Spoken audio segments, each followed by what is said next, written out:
we rolling? Okay. Good morning, crew. Raw vlog. What are we? Number 8. Raw vlog number 8.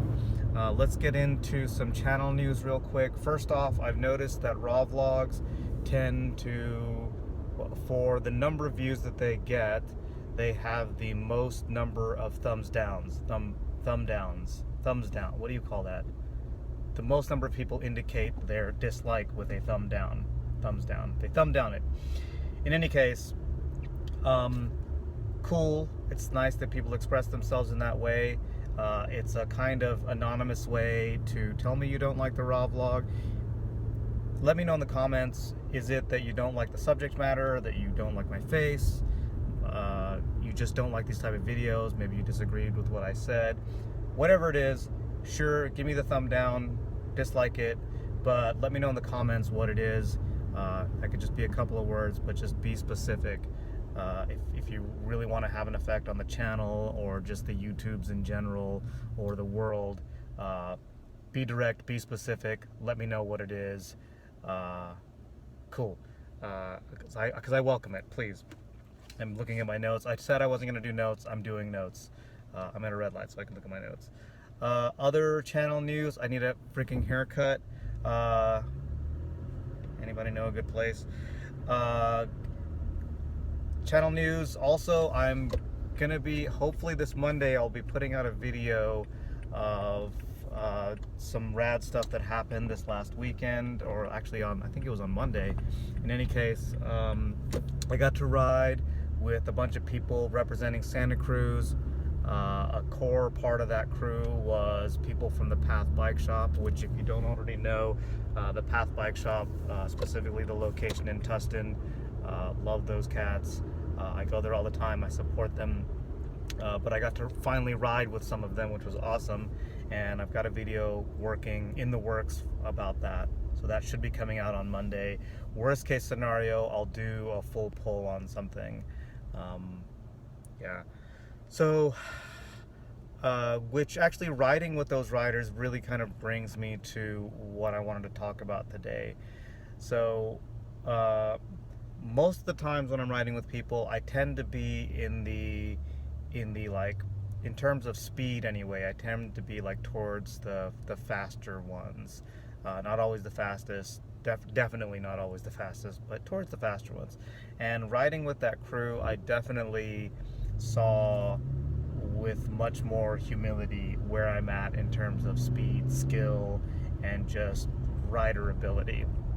I rode with some freaking rippers, with a lot of experience, and clearly people who had ridden a lot of different places. And kind of what I wanted to say about that is, like,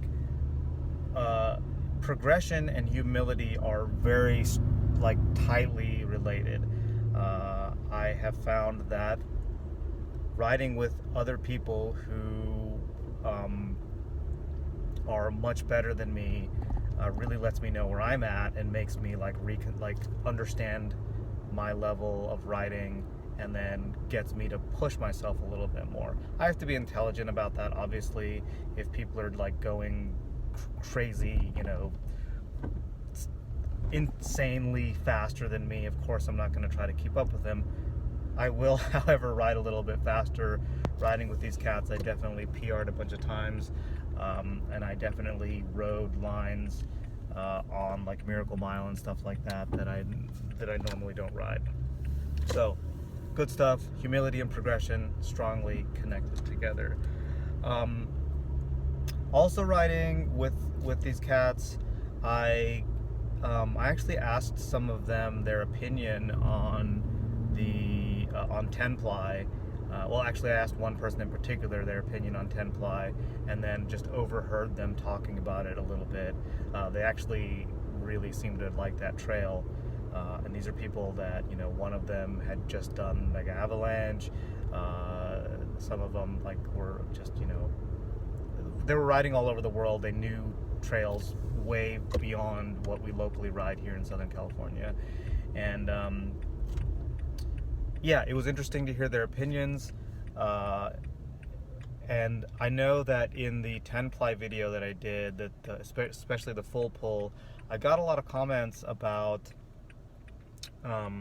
well, about I'll just come out and say it, like some pretty critical comments about that trail, and I'm curious as to like how you assess a trail. Like, is do you like okay?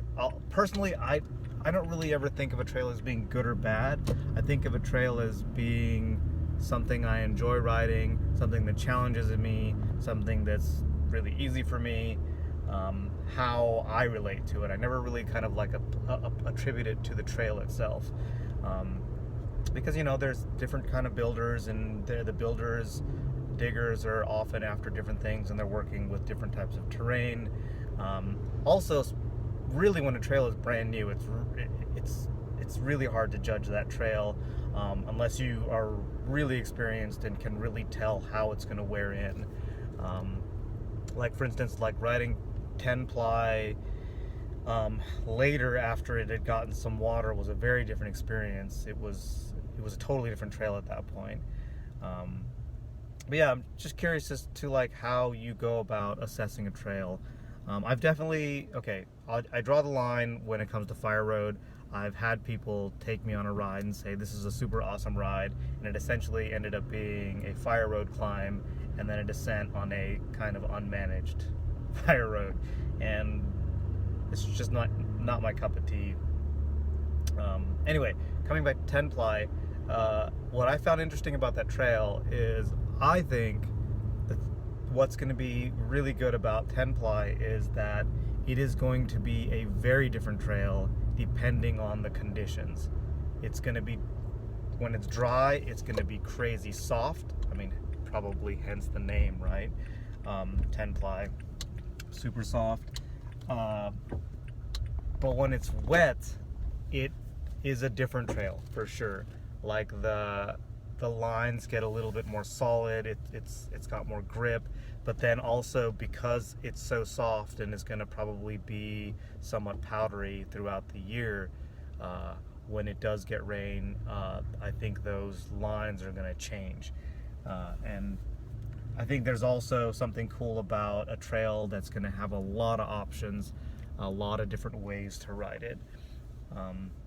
Like when I ride Partyway to Westridge, one of my favorite trails, just because it's so fun and the rhythm is so good and all those jumps just send so well. They're like really comfortable jumps.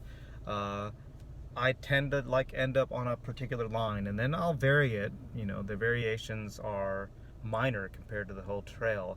I feel like 10-ply is going to be one of those ones where you can ride it 3 times, or you can ride it 10 times in a day and ride it 10 different ways. But yeah, anyway, curious to see what you think. Are those all my notes? Yes. Okay. Last little bit of channel news that I forgot was that I may cap this at 10 vlogs, unless you feel like I should keep going, so that gives us like 2 more vlogs.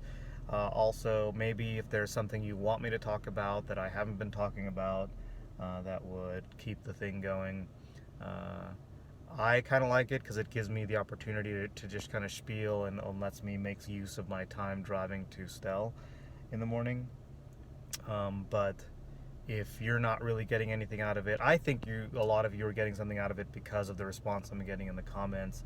But I just want to know, should I keep going? Because I am thinking at 10 we'll kind of reassess there, and see if we want to keep doing it.